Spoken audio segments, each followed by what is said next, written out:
Creature, level 28 upgrade. Today I'll be installing STRC's green aluminum bulkhead. This was donated to me by Coyote0976. Thanks a ton, man. Now guys, this is a must-have upgrade for the Traxxas 1/10 two-wheel drive RCs. I mean, you just have to have this.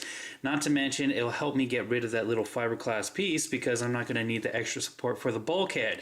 So let's go ahead and get this installation started. First of all, I need to remove the front bumper. It's held in with 7 screws. We have 3 on top and 4 on bottom.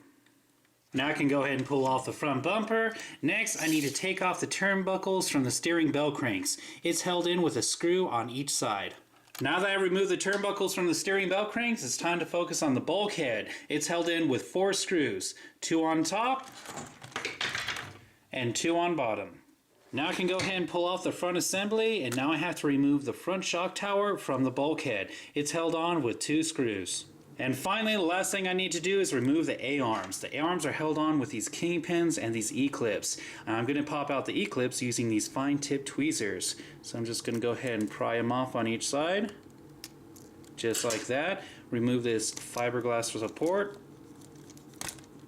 And then on this side, I'm going to go ahead and pull out the pins. Alright, now we can finally remove the bulkhead. Now it's time to go ahead and check out the new one. Alright, just let's pull off the tag first and cut the rest open. Alright, we got some extra screws to use, and then the bulkhead itself. Guys, that looks good. Now let's go ahead and do a quick comparison between the two. And as you can see, they're pretty much the same design. There's slight differences, as you can tell, but enough of this, let's go ahead and get it installed. So there is one thing I am going to have to do before I attach it to the RC, and that is use some lock thread because, well, metal screws and aluminum parts, they will come out rather easily. So what I'm going to do is just squirt a little bit of thread locker into each hole and wipe off the excess, let it dry a little bit, and then I can go ahead and install it. Alright, now that that's taken care of, the first thing I'm going to be attaching to this is A-arms. I'm just going to go ahead and slide it into position, and instead of using those king pins, I'm going to be using these screw pins. Going to make my life a lot easier. After that, it's time to go ahead and attach it to the shock tower, and that's held in with 2 screws. Now I can go ahead and attach it to the chassis. Remember, it's held in with 4 screws, 2 on top and 2 on bottom. So instead of using the 2 screws they provided me with, I ended up using a couple stainless steel screws that I had laying around. Next up, I need to reattach the turnbuckles to the steering bell cranks. And the final step is reattaching the front bumper. Remember, it's held on with 3 screws on top and 4 screws on bottom. Here's before, and here is after. Guys, that part looks good. Now, I know under this light it looks kind of funny, but believe me, it matches all the other green aluminum parts that I have on here. So thank you very, very much, Coyote. And that was a level 28 upgrade for Creature.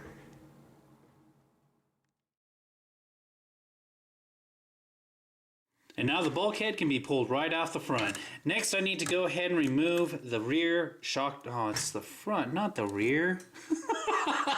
After that, I need to go ahead and remove the A-arms. The A-arms are held on with these kingpins and E-clips. In order for me to pop out the E-clip, I'm going to use some fine twip... Fine twip? What the heck is a twip? And the last step is removing the A-arms. The A-arms are held on with these kingpins and E-clips. In order for me to take off the E-clips, I'm going to use these fine tip tweezers. And all I'm going to do is pry it off just like that. It's actually... Oh, well, it was stuck on the tweezers. That wasn't very smooth. And finally, the last thing I need to do is remove the A-arms. The A-arms are held on with these kingpins and E-clips. In order for me to pop off the E-clips, I'm going to use some fine twip, there I am saying that word again. The last step is finally taking off the A-arms. The A-arms are held on with kingpins and these little E-clips. I'm going to go ahead and pry off the E-clips using these fine twipped... Oh!